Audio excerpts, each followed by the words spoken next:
Wow, amazing place. Yan mga kaparmer. Ating karagatan ngayon ay sobrang malinaw. Ayan, makita natin yung karagatan natin.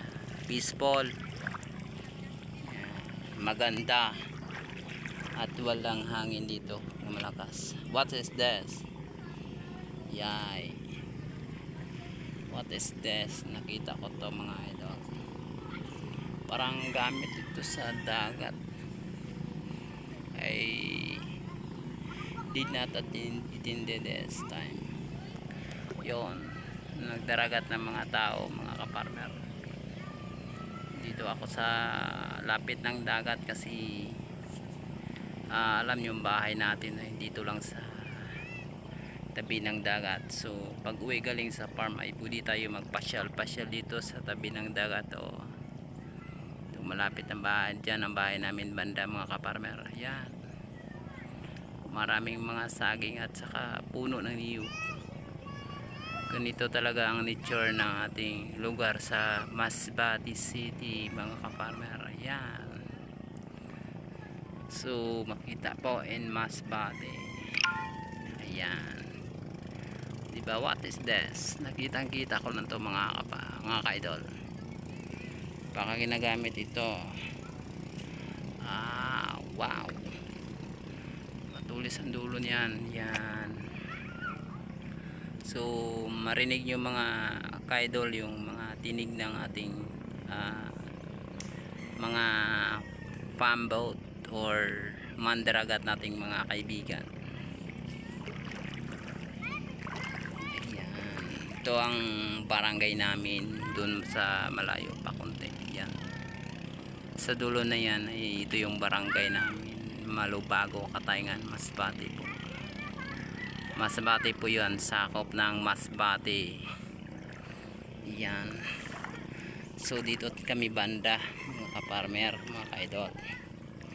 So dito tayo, malapit na tayo dito sa, kaya nga ano ako dito, galing tayo sa farm. Pag galing tayo sa putikan ay maghugas tayo ng mga paa gamit yung asin dagat dahil walang bakterya nga kumapit sa'yo, like dalipunga, mga kati sa mga paa natin ay maiwasan natin yan pag tayo ay naghugas ng tubig dagat mga ka-idol. Yan o, ang linis ng paa ko. Sa bantala kanina ay sobrang putik. Yan o, tingnan nyo po, may mga, yan ang guys natin mga kabataan o, pumapasya dito sa tabi ng dagat. Mamanti daw sila, siguro walang panty yan kaya mamangti pa daw sila.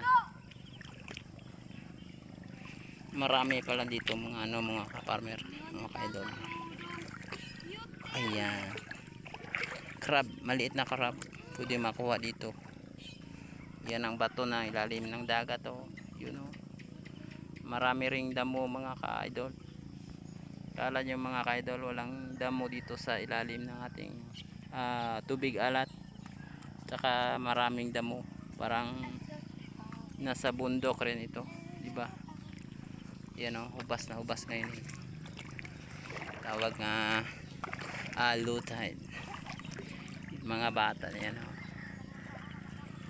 Ayan. Ayan. Okay, thank you very much.